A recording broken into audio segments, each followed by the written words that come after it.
महात्मा गांधी ने नहीं, एक मुसलमान ने दिया था अंग्रेजों भारत छोड़ो का नारा। जय हिंद का नारा देने वाला शख्स भी मुसलमान ही था। 1857 की क्रांति से लेकर असहयोग आंदोलन तक न जाने कितने ही आंदोलनों की शुरुआत मुसलमानों ने ही की थी। भारत की आजादी के बाद अंग्रेजों ने कहा था कि यदि मुसलमान न होते तो भारत आज भी उनका गुलाम होता। आजादी के महासंग्राम में हर धर्म, जाति और संप्रदाय के लोगों ने बढ़ चढ़कर हिस्सा लिया था, लेकिन आज के समय में मुसलमानों के योगदान के बारे में बहुत कम लोग जानते हैं। भारत की आजादी में मुसलमानों का योगदान बेहद ही महत्वपूर्ण रहा था, जिसके बारे में आज हम बात करने वाले हैं। ये वीडियो न सिर्फ मुसलमानों को बल्कि प्रत्येक हिंदुस्तानी को अवश्य देखनी चाहिए। सन 1857 की क्रांति से पहले ही अंग्रेजों के खिलाफ बगावत के सुर उठने लगे थे। औरंगजेब के शासनकाल तक अंग्रेज कभी भी भारत को अपना गुलाम नहीं बना पाए थे, लेकिन सन 1757 में बैटल ऑफ प्लासी के बाद हालात बदलने लगे थे। सबसे पहले मौलाना हुसैन अहमद मदनी ने फतवा जारी कर कहा था कि अंग्रेजों की गुलामी करना या उनकी सेना में शामिल होना हराम है। इसके बाद उन्हें कोर्ट में जज के सामने पेश किया गया और उन्होंने कोर्ट में जज के सामने भी अपना फतवा दोहराया और कहा कि मैं जिंदगी भर ऐसे ही फतवे देते रहूंगा। ये बात सुनकर जज को गुस्सा आ गया और उन्हें फांसी की सजा सुना दी गई। सन 1772 में शाह अब्दुल अजीज ने फतवा जारी कर हिंदुस्तानियों के दिलों में क्रांति की लौ जलाई। उन्होंने कहा था कि हमें भारत से अंग्रेजों को भगाना होगा और देश को आजाद कराना होगा। इसके बाद मैसूर के सुल्तान हैदर अली और उनके बेटे टीपू सुल्तान ने अंग्रेजों की बनाई ईस्ट इंडिया कंपनी के खिलाफ बगावत की और अंग्रेजों को युद्ध के लिए खुली चुनौती दी। टीपू सुल्तान को आज भी शेर मैसूर के नाम से जाना जाता है। वो अपने आखिरी दम तक अंग्रेजों के खिलाफ लड़ते रहे और जंग में शहीद हो गए। विश्व में सबसे पहला रॉकेट भी टीपू सुल्तान के द्वारा ही बनाया गया था। सन 1857 की क्रांति में भी मुसलमानों ने बढ़ चढ़कर हिस्सा लिया था। इस क्रांति का जब भी जिक्र होता है तो अक्सर केवल मंगल पांडे का ही नाम लोगों की जुबान पर रहता है, लेकिन पीर अली खान ने और बख्त खान जैसे कई मुसलमान योद्धा भी इस क्रांति का हिस्सा बने थे। पीर अली खान ने 50 बंदूकों का जुगाड़ किया और अंग्रेजों के खिलाफ बगावत कर दी। उनके विद्रोह के कारण अंग्रेजों ने उन्हें जेल में बंद कर दिया था और बदसलूकी की। पीर अली खान के कई साथियों को अंग्रेजों ने फांसी की सजा सुना दी थी, लेकिन कुछ समय बाद वो बाहर निकले और करीब 200 क्रांतिकारियों को उन्होंने अपने साथ फिर इकट्ठा किया। बिहार के गुलजार बाग में अंग्रेजों पर हमला कर दिया। इस दौरान अंग्रेजों का एक कमांडर मारा भी गया था, लेकिन अंत में वो भी अंग्रेजी हमले का शिकार हो गए और उन्हें भी फांसी की सजा सुना दी गई। इसके अलावा सैयद अलाउद्दीन हैदर ने भी 300 लोगों की एक रेजिमेंट बनाई और अंग्रेजों का सामना किया। वहीं तुर्रेबाज खान एक ऐसे मुसलमान थे जिन्हें काला पानी की सजा के दौरान गोली मार दी गई थी। उनकी मौत के बाद उन्हें हैदराबाद लाया गया और फिर से फांसी पर लटकाया गया। तो अंग्रेजों मुसलमानों का कितना खौफ था, ये इस बात से साफ जाहिर हो रहा है। इसी महान क्रांति के दौरान मौलवी अहमदुल्ला शाह ने जब अंग्रेजों का पुरजोर विरोध किया, डर के मारे अंग्रेजों ने मौलवी महमूदुल्लाह शाह पर 50,000 रुपए का इनाम घोषित कर दिया, जो उस समय के हिसाब से बहुत बड़ी रकम थी। एक राजा ने पैसों के लालच में आकर अंग्रेजों से मुखबरी कर दी और अहमदुल्लाह शाह को अंग्रेजों ने फांसी पर लटका दिया। सन 1919 में शौकत अली और मोहम्मद अली ने खिलाफत मूवमेंट की शुरुआत की थी। इस आंदोलन में अनेकों मुस्लिम नेताओं ने उनका साथ दिया। इसी दौरान मोहम्मद अली जौहर और मौलाना अबुल कलाम आजाद ने ही सबसे पहले अंग्रेजों के सामान का बहिष्कार करने की रणनीति बनाई थी और बाद में इसी बहिष्कार को महात्मा गांधी ने असहयोग आंदोलन का रूप दे दिया। हाजी सिद्दीकी एक महान शुगर व्यापारी थे जिन्होंने सहयोग आंदोलन के दौरान अपनी शुगर की मिलों को पूरी तरह से बंद कर दिया था। उनकी मिल इतनी बड़ी थी कि इंग्लैंड में सबसे अधिक उनकी मिल की चीनी का ही इस्तेमाल किया जाता था।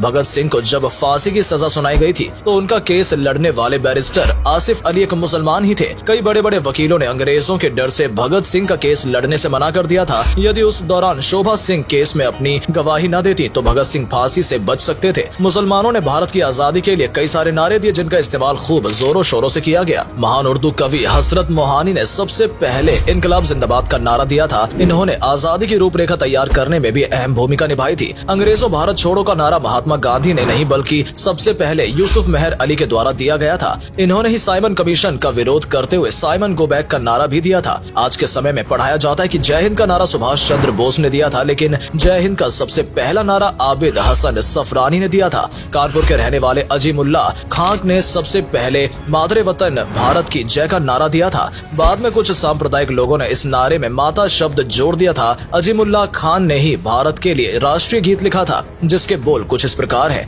इसकी रूहानियत से रोशन है जग सारा, ऊपर बर्फीला पर्वत पहरेदार हमारा। इसके अलावा सारे जहां से अच्छा हिंदुस्तान हमारा जैसा शानदार गीत लिखने वाले प्रसिद्ध शायर मोहम्मद इकबाल भी एक मुसलमान ही थे। इतना ही नहीं, भारत के तिरंगे का जो स्वरूप आज हमें देखने को मिलता है उसे हैदराबाद की मुस्लिम महिला सुरैया तैयब जी ने के द्वारा तैयार किया गया था। इन्होंने पिंगली वेंकैया द्वारा डिजाइन किए गए शुरुआती तिरंगे में बदलाव कर चरखे की जगह बीच में अशोक चक्र बनाया था। सैयद शहनवाज अहमद कादरी की किताब लहू बोलता है में विस्तार से वर्णन किया गया है कि भारत की आजादी में मुसलमानों का कितना बड़ा योगदान रहा है। अंग्रेजों ने भारत के क्रांतिकारियों को सबक सिखाने के लिए काला पानी की जेल का निर्माण कराया था। इस जेल में सजा पाने वाले सबसे ज्यादा कैदी मुसलमान ही थे। बहुत से अन्य धर्म के लोगों ने इस सजा से बचने के लिए अंग्रेजी अधिकारियों को माफीनामे लिखे, उनकी गुलामी स्वीकार की और यहाँ तक की मुखबरी भी की, लेकिन मुसलमानों ने कभी भी अंग्रेजों के साथ सौदा नहीं किया। सन 1919 में रॉवलेट एक्ट के विरोध में जब जलियांवाला बाग में लोग इकट्ठा हुए थे और जनरल डायर ने वहां आकर अंधाधुंध फायरिंग शुरू कर दी थी, तो उसमें भी सैकड़ों की संख्या में मुसलमान शहीद हो गए थे।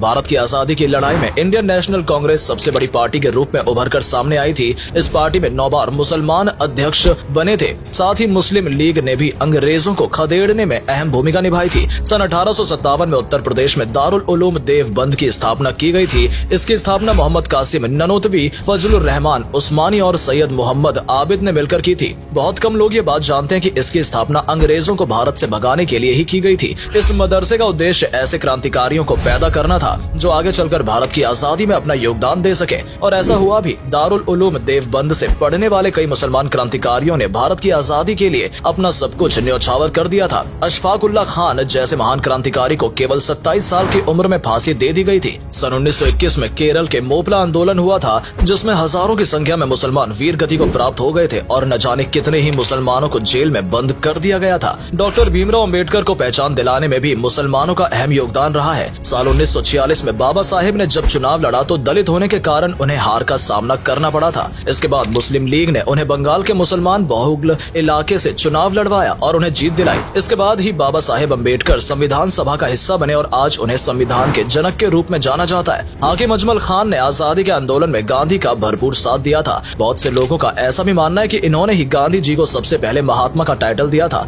आपको जानकर हैरानी होगी कि इस्लाम धर्म से प्रभावित होकर महात्मा गांधी के बेटे हरिलाल गांधी ने अपना धर्म बदलकर इस्लाम धर्म कबूल कर लिया था और अपना नाम भी अब्दुल्ला रख लिया था। दोस्तों, इसके अलावा भी न जाने कितने ही मुसलमानों ने भारत को आजाद कराने में अपना अमूल्य योगदान दिया है। जब जब जरूरत पड़ी है, मस्जिदों को किले की तरह इस्तेमाल किया गया है। मस्जिदों में रहते हुए ही बहुत से लोगों ने आजादी की जंग लड़ी। आज भारत जिस मुकाम पर खड़ा है, उसमें मुसलमानों का अहम योगदान रहा है। उम्मीद करते हैं कि आप भी मुसलमानों के अमूल्य योगदान के बारे में समझ गए होंगे। अगर आपको ये वीडियो अच्छी लगी हो और इससे कुछ नया सीखने को मिला हो तो इसे लाइक करें और अधिक से अधिक शेयर करें। आज के लिए इतना ही दोस्तों, आपसे फिर मिलेंगे एक नई वीडियो के साथ। तब तक के लिए धन्यवाद।